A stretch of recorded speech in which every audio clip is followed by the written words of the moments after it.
welcome back again to my channel. My name is Sarah Buyukan, your friend here, and if you're new, welcome. And in my channel, a lot to talk about life in Canada, guys. I want to show you guys the realities of living in this country. So anyway, on today's video, I'm going to share you about religious worker visa. Actually, one of my subscribers asking me if I could able to share this information about religious worker visa, and I was like, okay, I'm thinking about, yes, I'm interested to share you guys with this information because actually my dad is a pastor and he was been visiting here in Canada, and he was like volunteering himself to teach to preach one of the Filipino community here in Calgary. So I was like, okay, I'm going to share this information, but disclaimer, I'm not an immigration consultant. I'm going to share you this and it's not really clear for you guys.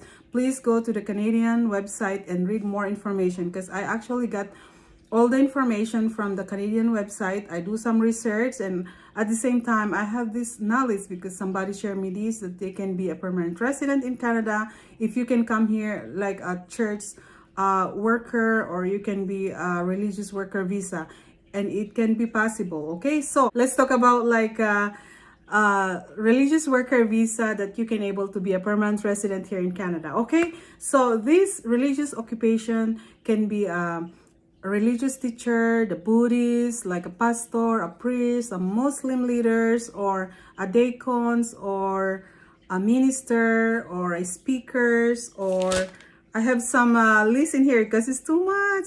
Actually, a rabbi, a cardinal, a chaplain, a bishop, evangelists, brothers and sisters. Those are the occupation, religious occupation that you can able to enter Canada without a work permit. Okay, so in order for you to enter Canada is you need to have somebody like invitation to this certain organization here in Canada for you to come and enter Canada, and you don't need to have a work permit. Okay, so let's say I have this, let's say this organization here in Canada, there's a convention, there's a church anniversary, there's a seminar or church anniversary. So in case this organization want to invite you because they know you are qualified and you can able to deliver what they want here in Canada. So let's say they're going to make you an invitation and you're going to attend this convention, or you're the guest speaker of this certain church anniversary, they will going to make an invitation for you to enter in Canada. Okay, so before you enter Canada, you have to make it sure you have this qualification as well. Okay, because you have to prove to the immigration that you are qualified really to this speaker of this certain organization. Okay, so you have to prove some certificate, some work experience, your own background, and this organization, let's say Protestant, it has to be like the same in your own denomination where you attend in outside Canada. Okay, so it has to be the same faith, you are promoting the same faith, share the same faith belief. So let's say we're going to make some example. This certain organization is like an evangelical church.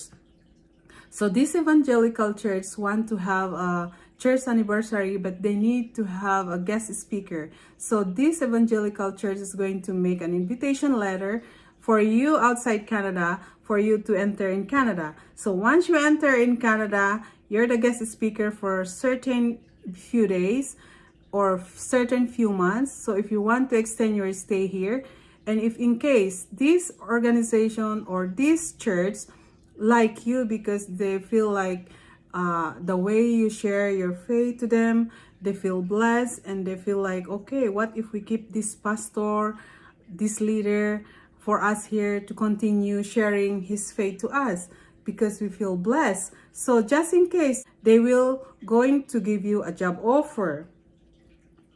This job offer is going to be submitted to the immigration. So the immigration is going to approve you and give you a work permit.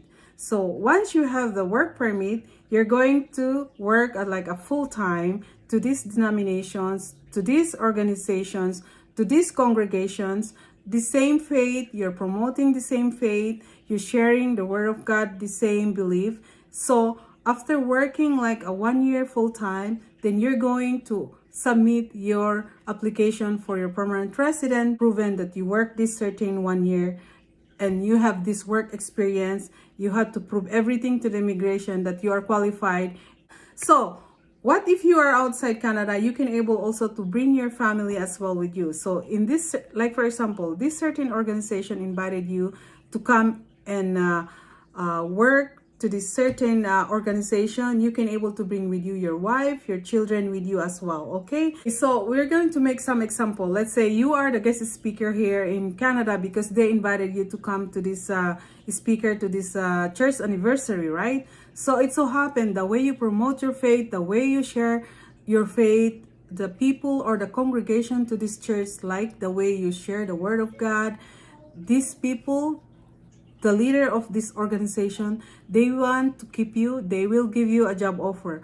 or you can ask them if they can able to give you a job offer for you in order for you to stay here longer in Canada, and you can able to apply for your permanent resident in the future. Then it can be possible. Before you submit it to the immigration, you have to prove to the immigration that you are really qualified because you have this experience, you have the job offer, and if they approve, the immigration approve you for your work permit, then you can able to work like a full-time for at least 1 year, and that's the chance you can apply for your permanent resident here in the future in Canada. So I heard in some story also that even you're outside Canada, you can able to bring your family as well with you. If this is a certain organization invited you to come for this certain organization, they gave you an invitation, you can able to bring your family with you, your children with you, and work here temporarily in Canada. And in that way, while you are working temporarily, you can able to ask them if they can able to offer you a job offer for you to submit to the immigration. So those are the possibility you can get into be a permanent resident here in Canada. If you are a religious teacher, let's say this church, they need a Sunday school, a full-time Sunday school teacher for the small children, they need these people, then they can able to bring you here in Canada. But you have to make it sure this organization who is inviting you here in Canada, it has to be registered here in Canada, because they won't approve you to enter in Canada if this organization is not registered. Okay, it has to be non-profit organization or a registered organization who is giving you the invitation to enter in Canada. Okay, for disclaimer, I'm not an immigration consultant, I'm not an immigration lawyer. You better be as those professional people who are expert of this kind of visa, because you can able to ask help from them. Go to the Canadian website and read more information. Okay, so or you can ask the immigration consultant, they will assist you for this program. If you think you have this qualification to enter in Canada, then you need to ask help from them. Okay guys, so anyway, thank you guys for watching, and I hope I give you some ideas about this religious worker visa, and for people who have this experience and already in Canada, inside Canada. And if you did this kind of work visa, please give me a comments. Just share your ideas, comment down below and share what you did, so whatever people can read, they have some ideas too. Okay, so anyway, thank you guys for watching, and hey, don't forget to subscribe down below, as I'm going to upload more videos related and everything and anything about here in Canada. So thank you so much, and God bless you, and I'll see you for my next video, and bye bye.